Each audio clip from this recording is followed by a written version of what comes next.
Hey guys, welcome to episode 6 of the Trademark Sports Podcast. On today's episode, we're just going to have a look at and discuss who I think are the biggest competitors for Penrith at winning the comp this year. And we're also going to have just talk about who I think's been every club's rookie of the year for season 2022. But before we get into that, we'll talk about our random player of the week. And this week's random player of the week is Taniela Tuiaki.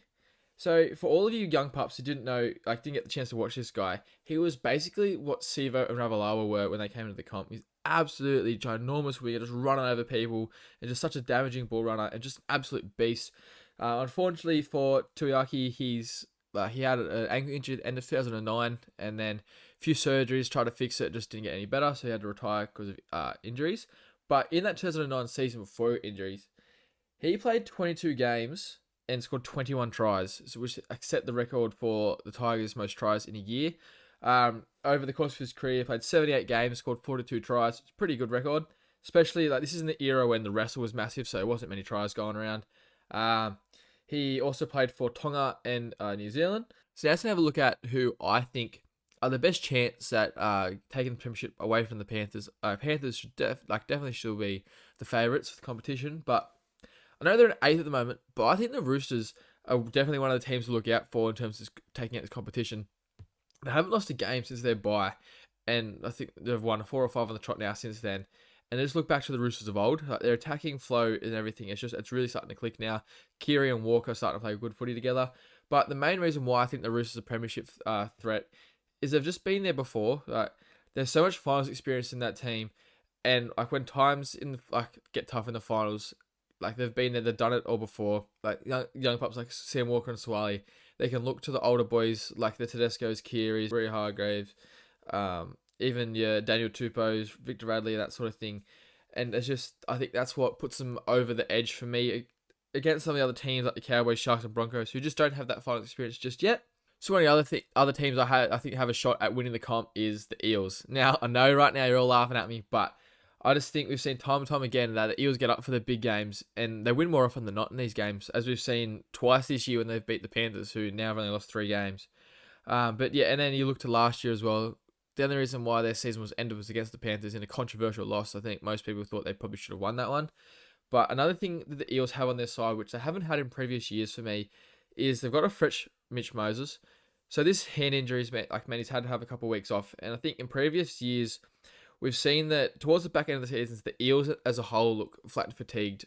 And I think that's largely because of Mitch Moses being a bit fatigued. So Mitch Moses is sort of the dynamometer of where you see how the level of where the Eels play. So if Mitch Moses is up, the Eels are up. But if he's having a bit of a lull game and he's a bit tired and that sort of thing, the Eels just look flat when Mitch Moses looks flat. It's a very good parameter rather about where they sit. So yeah, I think with a couple weeks off, he's going to be rested up, get rid of a couple of niggling injuries and stuff that he might have, and just be ready to rip in. And I think it could be the reason why the Eels could go on and make their first grand final appearance since 2009. So another team that I think have a chance of beating not beating Penrith, I should say. Another team that has a chance to contend with Penrith and really give them a run for their money is the Rabbitohs. Now, if I had said this after Dragons put 32 points on them in one half, I've been laughed at, and honestly, rightfully so. But they're a completely different side now. Latrell Mitchell coming back has had such a huge impact on their side, and they just look like genuine contenders now. They look like they should be pushing for top 4 spot as they are. But they have a largely the same team as well that made the grand final last year, and they've just got that finals experience, and they've also still got that hunger in them last year from losing last year's grand final. And also, don't forget that they beat Penrith twice, I think, on the run home last year. They beat them towards the end of the year and also in the first week of finals. So they've definitely got it in them to beat the beat the Panthers. But we'll see how that goes. And lastly, the other team that I think that contend against the Panthers is the Storm. So I think the Storm are contenders for the same sort of reasons as the Roosters. So they've been there and they've done it before. They've got so much experience in their forward pack, especially with the Bromwich boys, Kafusi, the likes of that. And the one thing they've got is one of, if not the best weapon, attacking wise in the competition, and that's Cameron Munster. He's just the kind of guy that can basically win a game by himself, carry his team on his back, and we've seen that so many times in Origin. There's no reason why he can't do that again in the finals with the Storm. But yeah, that's the thing with the Storm, a team that has Cameron Munster in such good form he's at the moment as well, and the team that's coached and led by Craig Bellamy. they're always going to be a threat to the premiership. You can never ever rule them out. And this isn't to say that the Sharkies, Broncos, and Cowboys don't have a chance to win the comp. Of course they do. They're in the top 8 for a reason at the moment, and especially the Sharks and the Cowboys could definitely surprise a few teams. But I just think, as I said before, I don't know if they've got the right amount of finals experience just to push them through those hard times. I suppose they've both got the Sharks and the Cowboys both have premiership winning players in the Cowboys with Val Holmes and Chad Townsend, who's a premiership winning half, which definitely gives a boost for them. But the Sharks have Nico Hines, I don't think he's played a grand final, but he's definitely been around there and seen how it's all happened. I think it was 18th man maybe, or didn't get on. I don't know.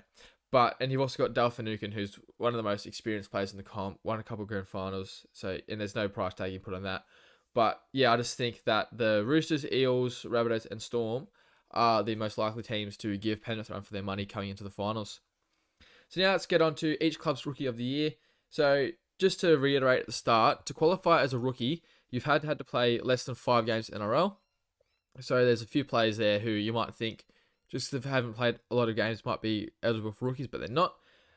So let's just start off. We'll go for the Panthers. Then Taylor May is their Rookie of the Year for me. He scored 14 tries in 18 games his rookie year, which is just ridiculous. But on top of that, he's also running from an average of 150 meters, and the dude's basically like 2.0. But yeah, as I said before, you have to play less than 5 games. So a lot of people say, it's got to be Tungo, but he doesn't qualify because he played 6 games last year, so he's not Rookie of the Year. Can't be Rookie of the Year this year. And the Cowboys, theirs is Jeremiah Nanai, and that goes with that question. They've also had Griffin Neem, who's played pretty well as a rookie, but this guy's probably Rookie of the Year, so it's hard to go past him. So an unreal try scoring record for a forward, let alone it'd be unreal if he was a winger putting up these numbers, but for a forward especially, he scored 16 tries in 18 games this season. A lot of those off kicks. He's just a supreme athlete, and he's also gone to make his Origin debut in his rookie season. So it just shows you how good he's been. I don't remember the last time someone did that. And he's just got so much potential. His attacking weapon. I just hope that the Cowboys continue to develop his game, so we don't see what sort of happened with David Fafita last year, where he had such a good year and then he's dropped off a bit because teams have learned how to defend against him. So I hope they can continue to build his game up. Onto the Sharkies, they haven't really had too many players debut from this year or made much of an impact on their side, but it's got to go to Lockie Miller. He had a great debut against the Titans. He scored a really good try. He's managed to just cross the line twice in his 3 appearances so far. But he's another person. He's just a really talented athlete. He's gone and won gold medal for Australia at the Olympics in the rugby sevens. And now he's playing NRL. And he's holding his own, so good on him. Now for the Storm, for me, it's between Tyron Wishart and Alec McDonald. They've both definitely shown that they're ready for they're first grade players. But I think my bias comes into play a little bit here. I'm going to go with Tyron Wishart. So he's played the most games out of all the rookies for the Storm, which I think is one reason why I've led with him. He's sort of had the most impact and mainstay in that team. But he's also played across a number of positions. So he's played fullback, wing, in the halves, and also at dummy half, which is really a testament to his versatility because coming through the grades, he was a half or a hooker. I know his dad played on the wing, but he's not his dad. So he touched a little bit of fullback, but to play fullback and wing coming into NRL and do a job, it's a massive testament to him and just how far he's come with his game. So for the Eels, I couldn't actually find anyone who's played less than 5 games for them or is a rookie this year. Penasini was the closest, but he played over 5 games last year. So for them, I don't have one. If you could find one, just let us know. Chuck us a DM or something like that. Put a comment in the YouTube if you know who was Eels rookie. But for me, I couldn't find one. So onto the Rabbitohs. Lockie Ilias has to be their rookie there for sure. He started the year off a little bit slow, but he's really finding his feet in first grade now. And I think having Latrell back has definitely taken the pressure off him and just allowed him to play his natural game. His kicking game's definitely getting better. That's the one thing that the Rabbitohs definitely lacked at the start of the year, was just that kicking game that Adam Reynolds had. But he's the kind of player at the moment that you look at him and think, yeah, he's a decent halfback, probably about mid-range, middle of the pack. But I think in 3 to 4 seasons' time, we'll be talking about him as one of the best players in the comp, pushing for a blue spot over, maybe not over Nathan Cleary, but, really pushing the number there, making Cleary probably play better. But Lockie Ilias, he's, going to be supreme talent. I'm really happy for him that he's starting to find his feet in first grade and looks a lot more comfortable out there now. Now, the Broncos, it's got to be Ezra Mam. And before you come at me going, it's Albon Cobbo, he's not eligible. He played more than 5 games last year. So, Ezra Mam, in 11 11 games this year, yeah, he's managed to have more try involvements than games he's played, which for rookie half is just phenomenal. So with that, he's had 6 tries and 7 try assists, which it's just mind blowing to me. He's really added some more attacking threat to the Broncos, and I think he's got a huge future ahead of him. I know he's had probably a couple quieter games in recent weeks, but I still think he's one of the main reasons why the Broncos are where they are on the ladder, well, like where they have been, like pushing that top 4. But yeah, I think at the start of the year, I was pushing for him to be the 6th from the start of the year alongside Adam Reynolds, and I think now he's really showing why a lot of people have had such high raps on him. Onto the Roosters. So, you've got to go with Terrell May. He's the only player that I can think of that's debuted for the Chooks this year or played less than 5 games, because Suwali and obviously Sam Walker played more than those 5 games last year. I think it's pretty cool that he's his club's best rookie of the year for me in the same year as his brother, Taylor May. So he's played 7 games. He hasn't managed to score yet, unfortunately, but he's averaging a pretty decent workload given his minutes. So he's got 12 tackles and 50 metres a game in limited minutes, as I said, coming off the bench. So for the Raiders, for me, this one's a little bit controversial. I'm going to pick Zach Wolford over Xavier Savage. Xavier Savage has definitely been tremendous and starting to really show why he's like the man for the future and why the Raiders have decided to let go of Chancellor Clockstad for him. But I just think the transformation that Zach Wolford's had on this Canberra side since he's come in has been incredible.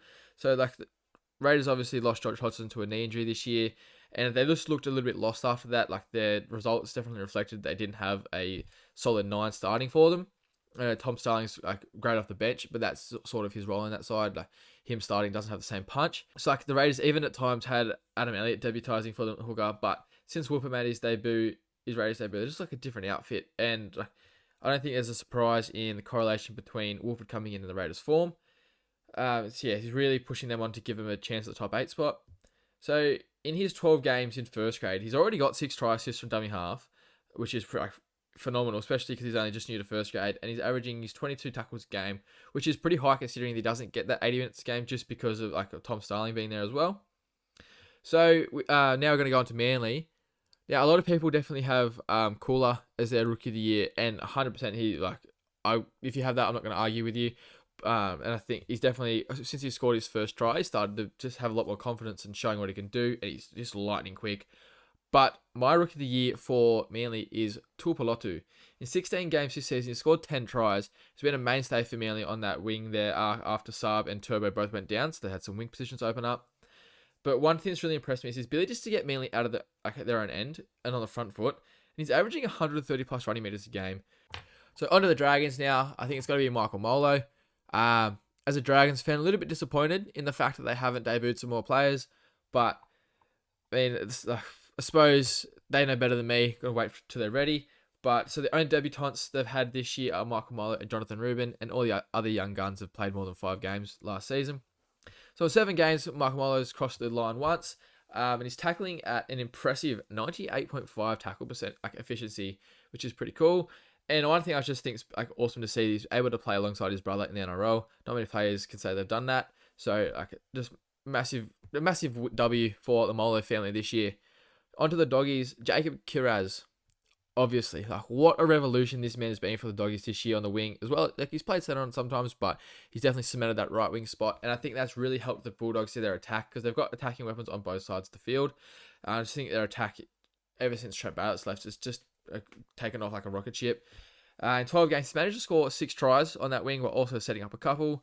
And he averages 136 running meters a game on the wing, which is him and Tuipulotu and even Taylor May. All these new age wingers, they're just absolute yardage. Wings now not just a position where you can just hang out there, wait to score some tries. But one thing that I found with Kiraz that was really, really impressive for me was in his 12 games, he's made 28 offloads. That's really that's phenomenal, and it's given that second phase play those extra meters for the Doggies to roll off on. So for the Warriors, the only player that I could find that qualified for Rookie of the Year, and I could be wrong, so let me know if I am, was Ronald Volkman. So he played a couple games for them this year, but the Warriors are once again another club that I'm a little bit disappointed in that they're not debuting some more of their youngsters, especially now they can't make the finals and you just got to build towards the next couple of years. Why not give them a taste of first grade? So yes, especially their 4-pack's been lacking a bit, and they've got the Kepu twins who are absolute monsters just waiting in the wings there. But yeah, so Volkman's played 2 games. He's just showed some glimpses of what he can do and why he's got some massive raps on him. But hopefully for him and the Warriors in the future, he really takes off. On to the Newey Knights now. This year's Rookie of the Year for me has been Matt Croker. Could have also had like Leah Thompson if you wanted, but for me it's going to be Matt Croker. I think you can really see how hard he's worked at his game. Like last year, he had a couple games in first grade and didn't really impact it that much, but now he's starting to actually make an impact on the side. You notice it. He managed to score his first try this season, so congrats to him, and also snag a try assist. But yeah, I think he's really being a bit of a bench impact player. He's averaging around 19 tackles in 50 minutes in his limited time, so he's definitely, especially on the defensive side, he's definitely got a good work ethic, and I just think he can build on that and be a shining light for Unites fans after this season. So for the Tigers, they've had a few players that have come in and played a few games, and I don't know, none of them for me have really made that much of an impact, but Junior Tupou, he's who I've gone as the Tigers Rookie of the Year. He's only had 4 games this year, but he's scored twice in a Tigers side that's just struggled to score points. And the kid's only 20. He's got boasts a frame that's 190 centimeters tall, so he's a big tall boy, and he's 95 kilos, which for someone that tall in the NRL, he's got a bit of weight to put on. So there's plenty of potential for him to become just an absolute freak of an athlete in the future, and hopefully the Tigers can hold on to him. Now onto the Titans now. Toby Sexton is who I have gone for as their Rookie of the Year. And a lot of people going, like, where's Jaden Campbell? He's played more than 5 games last year. So, poor old Sexton, though, he's been thrown in the deep end this year. But he has, at times, shown glimpses of what he can do and, the player he's going to become. But I just think letting Fogarty go too early, he hasn't really got a mentor, anyone to learn off. And he's just, if he had a couple bad games at the start of the year, you can just bring in Fogarty and, be done with it. But, I don't know, it's just put a lot of extra pressure on him. So in 19 games this year, he scored twice. He's kicked 25 conversions, but it's at a 62.5% conversion rate, so that's something he'll definitely look to improve on in the future. He's also laid on 9 try assists for his teammates, which is pretty good considering how much the Titans have been struggling, especially in attack. But yeah, Sexton, he does have a huge career ahead of him, and he's got so much potential. I just, to no fault of his own, he's been dealt a rough hand this season, and I just hope that with the added pressure that's going to come onto him now, we just don't see Ash Taylor 2.0. I think the Titans should really delay his development almost and just push him back in reserve grade for a little bit. Give him a couple of glimpses of first grade, couple games next year. Maybe if Foran's injured or a bit sore, or if some injuries happen, maybe even just put him on the bench for a bit. But yeah, I think next year, looking forward, he shouldn't be in first grade, but the year after definitely. So now on to the round 23 preview and tips. So first up, the Thursday night games in the last few weeks have been absolute belters. Rabbitohs versus Panthers. Rabbitohs are absolutely humming. Looked unreal against the Eels on the weekend. The Panthers, for them, they get Edwards back this week, but they're still missing May, Cleary, Luai, and Fisher-Harris, which is they're all big losses. But so with last week, if I was a Panthers fan, I wouldn't be too worried. I still think, as I said before, that the Panthers are premiership favourites. However, with so much quality that out for the Panthers, I think, even though they've still got great players across the park, you've still got your Tungos, your Edwards is back, Kikau. There's just still weapons across the park. I think the Rabbitohs have enough to get the job done, especially if Latrell plays. So Cowboys versus Warriors, man, I'm so happy for the Warriors from their effort last week, absolutely pumping the Dogs over at home. But they've been better for their fans, who after 2.5 years of absolute torture and not being able to watch their club play footy and that sort of thing, just a terrible time for everyone, but especially those over in New Zealand, to go out and be able to watch your team put on display like that. I'm really happy for you. Sean Johnson looked like the SJ of old, and as well, thank God, common sense has prevailed and they're not banning that dude who's doing the shoeies. It's good for the game. It's good for everyone go down to the Warriors games at Mount Smart, watch this dude do a shoey. I think it's really good that he hasn't been given a life ban, which is just too harsh to begin with. But unfortunately for them, after a positive week, I think the Cowboys will use this game to get back on track. They've been a little bit poor. They just had some slow starts. That's what's found them out against the Roosters. They might be suffering from the side effects, actually, of just going better than they might have expected. So they're pushing themselves a little bit harder and they're starting to fatigue. But if they can get a big win up here in Townsville, that might be enough to kick them, give them some momentum and get them into the finals and make a bit of damage in there. Broncos vs Storm is going to be a cracker of a game. Broncos at Suncorp, always a hard team to face. However, the Storm will be hyped after beating the Panthers last week and keeping them to 0-2 which is a massive feat. They've also got Jerome Hughes coming back from injury this week, so they'll be buoyed by that. And I think it'll just be too much for the Broncos. They're looking a bit down on form, and I also think they might be suffering from the same thing as the Cowboys, in that they're going a bit better than they originally thought. So they've just got to put some extra resources, extra effort in, and they're just starting to tail off a little bit. So on to the Eels versus the Doggies. Eels continue to be the same old Eels last week. They just looked pretty poor and desperately need to win this game to hold on to their top 4 hopes. I still think they make the finals, but there is the risk that they'll miss out, so they need to win this game. But in saying that, as I said before, they got a massive in with Mitch Moses coming back. We'll be well rested for this game. After the Dogs have lost their last couple and getting pumped last week, I think they're just going to be a bit flat for this game. But also could go the other way, and they might think, this is we've had enough of this losing stuff. Let's fire up, go out there and show Para what we're made of.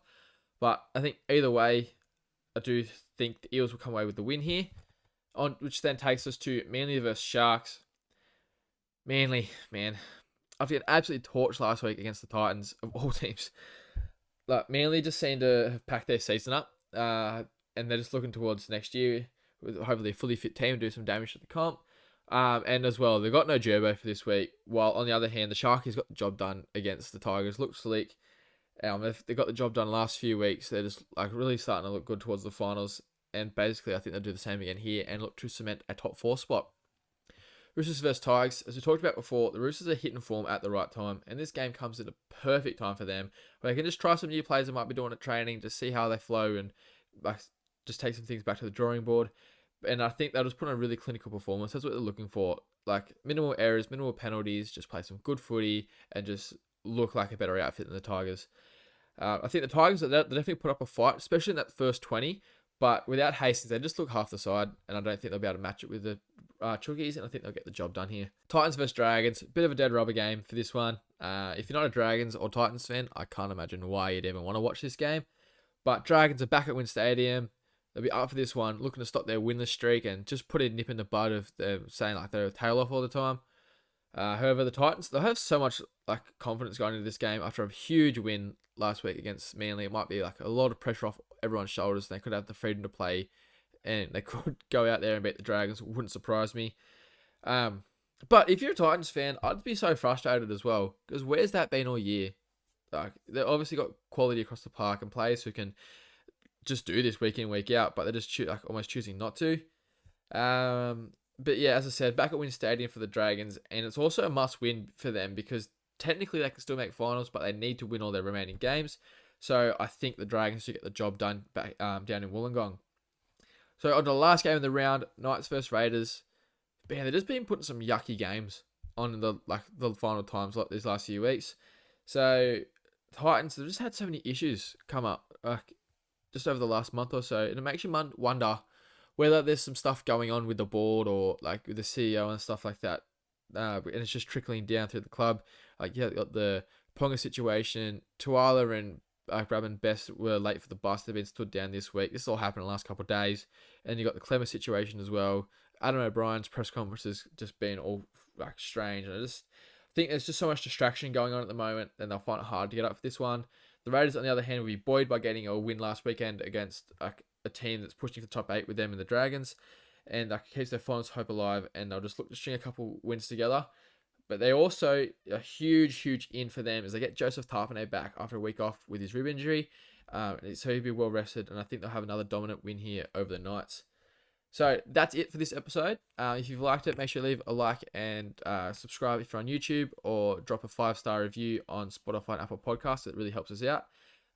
And I want us in the future start another segment, and basically I just want to get you to write us in questions about the footy, that sort of thing, even player experiences, who I think's better, this player, that player, any tips and stuff, that sort of thing. So email us at trademarksports23@gmail.com, or just slide into the Instagram DMs. But cheers and have a good weekend.